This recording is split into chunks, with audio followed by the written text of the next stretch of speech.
it going, guys? Carson here, back again with another edition of October Reads, and this time we're going back in time to the year 1972 for House of Secrets issue 100. So there's three main stories actually in this issue of House of Secrets. So the first one, Round Trip Ticket, and the art is by Tom Palmer. And you kind of have to forgive me on these older House of Secrets and such. The credits in these books aren't the greatest. Sometimes it'll tell you the artist and writer, sometimes just the artist, and sometimes nothing at all. So story number 2, unless it's, I'm supposed to assume it's the same writer and creator as the first story, it doesn't credit anybody. So I don't know who did it, but it's a good one. We'll get to there when we get to there, I suppose. But story number 1, Round Trip Ticket. The art is by Tom Palmer, and the story is by a guy named Lore. Round Trip Ticket follows this guy who it starts off, he's at like a witchcraft store and he's looking for a book because he wants to discover the secret of, you know, basically traveling in a non-corporeal state. Kind of like if you've ever experienced sleep paralysis, kind of like I have at one point in my life, you know, where you can kind of make your body unconscious, but then you can teleport your body somewhere else. That's what this main character of the first story is looking to do. So basically he goes and he buys the book and he gets home and he has this wife that there's just no chemistry between him and his wife. He would rather be anywhere but his own house, of course. So it's one of those types of marriages, so that's why he's kind of looking for this type of book. So he gets the book. Of course he uses it. He almost becomes like a ghost outside of his body, and it teleports him to a beach. And in this beach is this lady named Holly, and he becomes immediately infatuated with this girl Holly. But unfortunately his main curse now is, since he's basically a ghost, he can't communicate, he can't introduce himself. But then Holly just has that feeling that she has this guardian angel over her shoulder, and our main character really wants to meet her, but it just can't be done, unfortunately. Basically, the main part of the story and why it's called Round Trip Ticket is he didn't really tell anybody his experiment. So in the real world, basically, his wife kind of knows what he's up to. Doesn't know about the girl Holly, but he knows he just wants to be somewhere else. So she calls the doctor. Doctor comes over, pronounces him dead, and then it cuts to his funeral, and he's already underground. So the story ends with his ghost like yelling at the window to his wife, but obviously his wife, she's just happy, can't hear him, nothing like that. So story number 2 is called The Man Who Stopped Time. So The Man Who Stopped Time takes place in 1945, around the end of World War II, and it's about this guy who's about to be hanged, and we really never really find out why he's being hanged, but that's not really the moral of the story. So in this one, he actually is able to escape police custody by wishing time would stop, and he thinks he's Superman, more or less, as well. So he thinks he has superpowers, he can stop time, he has Superman powers.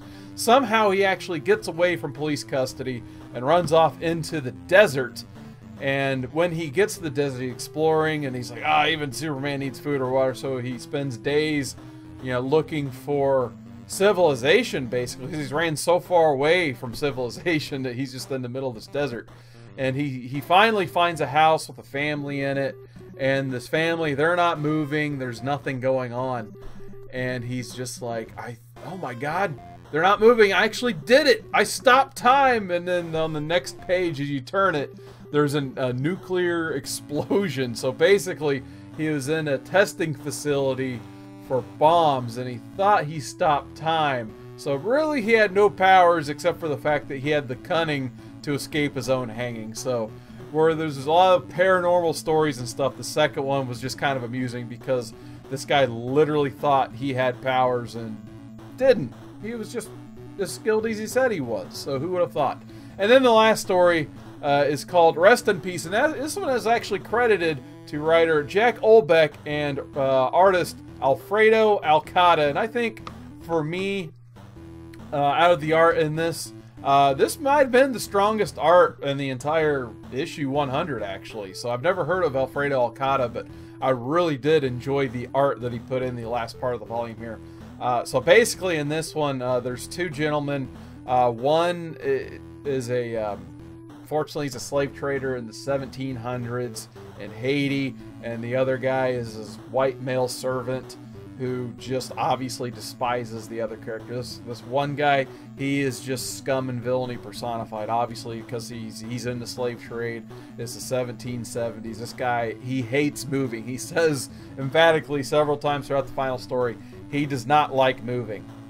So there's an instance where one of the slaves comes in and he's going to give him the meal from the other white servant, and he spills it all over the guy's bed because the guy, like I say, doesn't want to move. He wants his dinner in bed even. He has this slave killed basically, and because of how they believe in voodoo in this story, everybody just starts leaving this guy's plantation because not only are they, you know, well, obviously their slaves are being treated poorly, but they're afraid of what voodoo curse this guy has put on. So long story short, the guy has a heart attack, and the white servant actually is nice enough to go get the guy cremated and take care of his remains and stuff. So there's another gentleman at the end of the story who asks our main character, he's just like, you know, no one liked this guy. I can't imagine you liking this guy at all.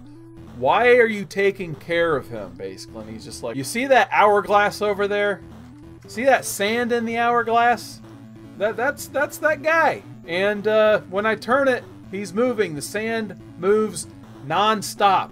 So his final eternal curse to this guy is he wants to make sure he's always moving. And obviously if he put his body in the ground, he wouldn't be moving anymore. So he wanted to make sure he could move him anytime he felt like, as, you know, revenge for the way he treated not only himself, but the other people around him as well. So three pretty fun stories, honestly. The art, like I said, the art wasn't too bad. I definitely dig it. So I think between the three stories and the art in this, I'm going to have to go ahead and give this a 4 out of 5. So big thanks, guys, for watching October Reads. Hopefully we'll see you back here next time. Don't forget to like, subscribe, leave some feedback for me in the comments below. Do you guys read any of the House of Secrets books? I know we all like the Swamp Thing first appearance, but have you guys collected any of these other ones? The main reason I collected this to begin with is that beautiful Bernie Wrightson cover, but I decided to crack it open for this October Reads event. So once again, let me know in the comments below what you guys think of the House of Secrets run of books. So until next time, guys, thank you so much.